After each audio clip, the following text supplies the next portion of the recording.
কিন্তু সেই দিন ওলামায়ে কেরাম যারা থাকবে, আল্লাহর ওলি যারা থাকবে, তারা কিন্তু শুকরিয়া থাকবে আল্লাহ যেন মনে হয় কিচ্ছু পাইছে না। কারণটা কি? কারণটা দেখেন, আব্দুল কাদের জিলানী রাহমাতুল্লাহ তিনি একটা শেয়ার বলতেন, বলবো, তিনি বলতেন, জান্নাত দোজখ সে ইয়া রব্বি ক্যা করুঁ, জান্নাত দোজখ সে ইয়া রব্বি ক্যা করুঁ, आरज़ू है मैं तुझसे देखा करूं, ऐ रब्बुल आलमीन জান্নাত জাহান্নাম দিয়ে আমি কি করব?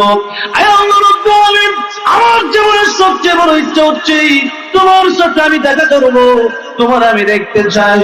জাহান্নামে যদি তুমি আমার দিয়া দাও, জান্নাত যদি আমি নাও পাই, জাহান্নামে থেকেও যদি তুমি আমাকে আমি আব্দুল কাদের একটা নজরে দেখতে পারি, আমি আব্দুল কাদের জিলানীর অন্তরে আর কোনো দুঃখ থাকবে না।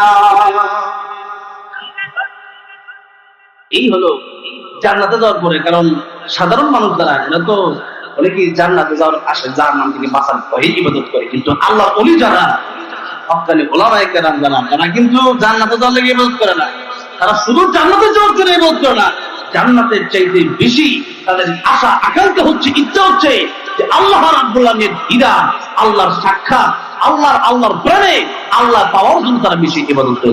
সুবহানাল্লাহ। আল্লাহ পাওয়ার আশা। আর জান্নাতের ভিতরে যত নিয়ামত, এর ভিতরে সবচেয়ে বড় নিয়ামতের নাম হচ্ছে আল্লাহ দিদার।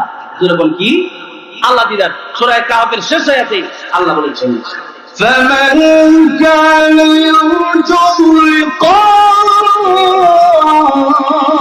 ربه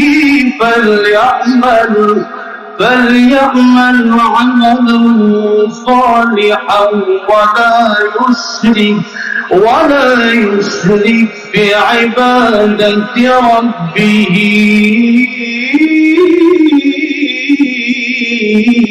أحدا।